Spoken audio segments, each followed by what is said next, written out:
Well, I'll say this. Everything on this trailer has one important characteristic in common. They're just fine when you got real essential basics to get covered. Let's go for a run in the 2012 Toyota Yaris SE and check the tech.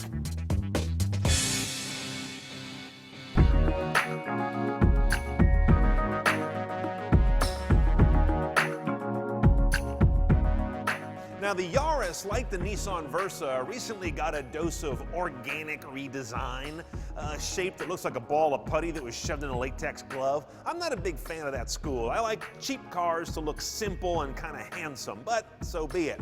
The Yaris is available in 3 trim levels and 2 body styles. There's an L trim level, mostly suitable for like messengers and people who carry blood supplies around, real basic stuff. Then you've got the LE and the SE, which is the Sport or Special Edition. That's what we've got here.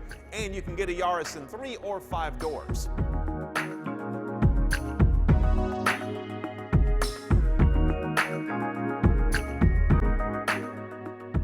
Well, here we are in the Yaris. Now, the thing that really inexpensive cars tend to do, and often not do real well, is try too hard inside to look like something that isn't plain.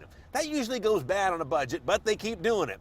Here is a aftermarket looking head unit. It's actually very Scion style, but this is the upgraded unit because we're in an SE. If you get an L, you get a real basic head unit with just 4 speakers. We have 6 speakers and a little nicer rig that brings us an optical slot right here for discs, AM and FM radio, of course.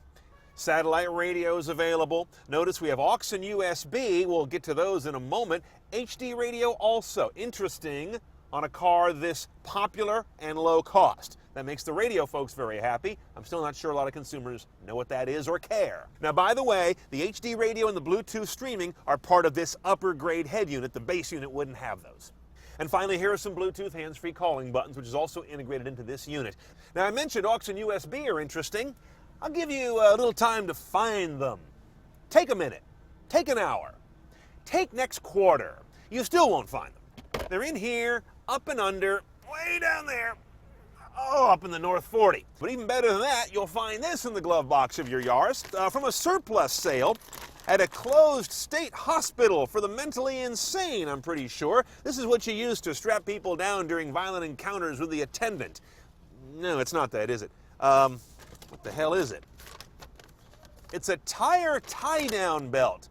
Apparently when you get a flat, you stow it behind the back seat and carry it around like some kind of odd family heirloom. I don't get that. What you will find that truly is, from the Soviet era, is this gearbox. That's a 4-speed automatic, kids. You have never seen that before if you're under 30. What that means is it has 4 forward gears. That's all. Not even one for every finger. Such things do exist, but they typically haven't since the mid-'80s. Do yourself a favor and get this guy with the 5-speed manual. Well, there it is. 1.5 liters of 4-cylinder. Sitting side saddle. Nothing too fancy about it except variable valve timing, but what doesn't these days? But this little basic engine does the basics well. 106 horsepower, 103 foot-pounds of torque, modest, yes, but the car only weighs, what, 2,400 pounds or so? It gets up to 60 in a little over 9 seconds. That's actually kind of notable for a car at this price point to be sub 10 seconds, 0 to 60. It's a good benchmark. MPG on this guy is 3038, almost in the vaunted 40 club. And that's with the manual gearbox, which we don't have. If you go with that Soviet automatic we do have, you lose 3 MPG on the highway. That's substantial. Okay, let's roll in the Yaris. See, it does what little cars often tend to do.